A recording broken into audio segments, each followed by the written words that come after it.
Then, in September 2021, 8 months into that job, I made my first $12.50 online. I wrote a 500-word blog post for a client on Upwork. It took me 2.5 hours, which meant my effective rate was only $5 an hour, even worse than my day job. But it was different. I could do it late at night after my shift, in my pajamas. No one was telling me when to take a break.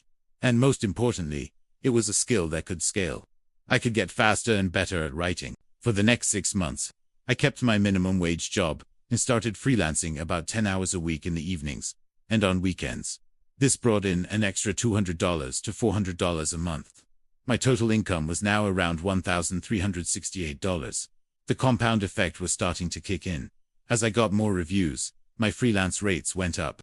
By month 3, I was averaging $7 an hour.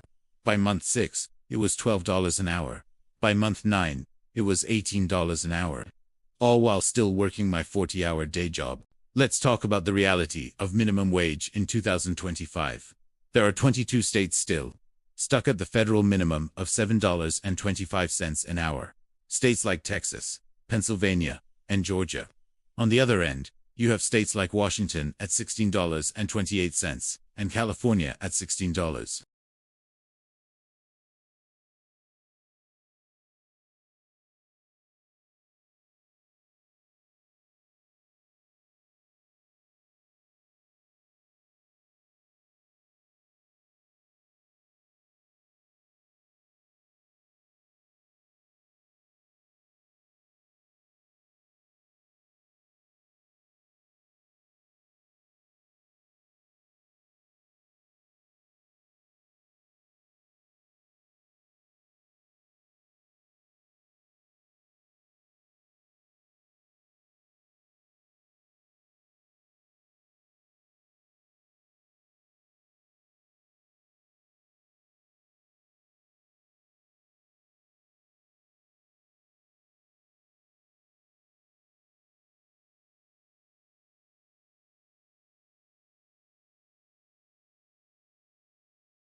In my second year, 2023, I averaged $8,900 a month, totaling over $106,000 for the year.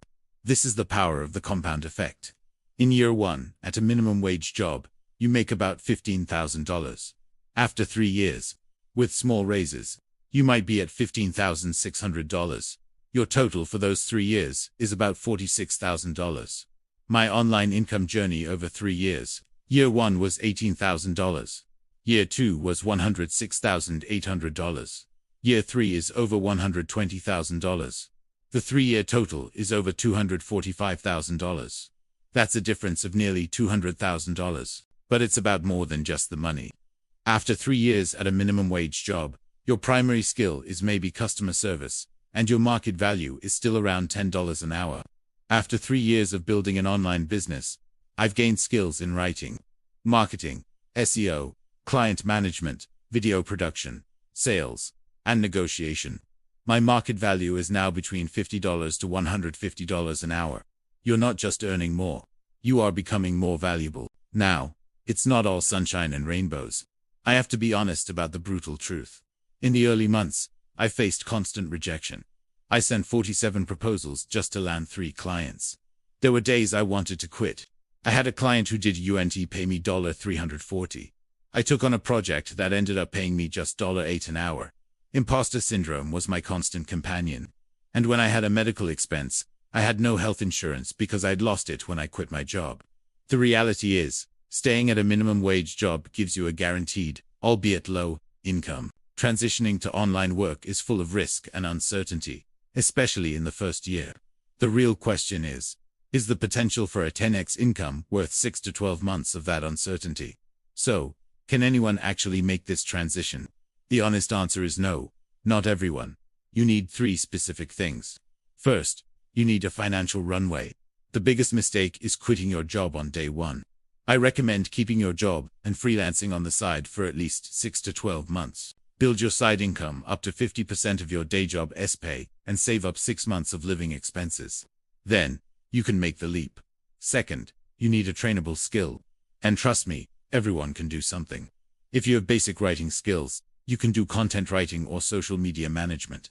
If you're good with your hands, you can do handyman tasks or flip furniture. If you have a creative side, you can learn graphic design or video editing. And if you're technical, you can dive into web development or data analysis. Third, and this is the hardest part, you need discipline. At a job, a boss tells you what to do. Working for yourself, you are the boss. You have to create your own structure and hold yourself accountable. During my transition, I woke up early to freelance for an hour, worked my full day job, then came home and freelanced for another 2 hours at night. It was a grind, but it's what it took to build momentum. So if you're making minimum wage right now, here's an action plan. For the first 3 months, keep your job and learn one online skill. Your goal is to make your first $100. 4 months, 4 to 6. Keep your job, but focus on scaling your side income to $400 to $800 a month.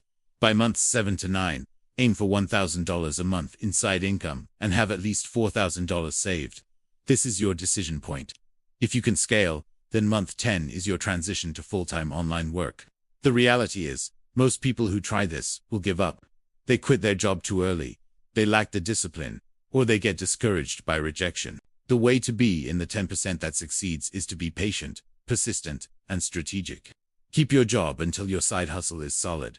Today, my reality is an income of over $10,000 a month. I work about 40 hours a week. I buy my own health insurance and pay my own taxes.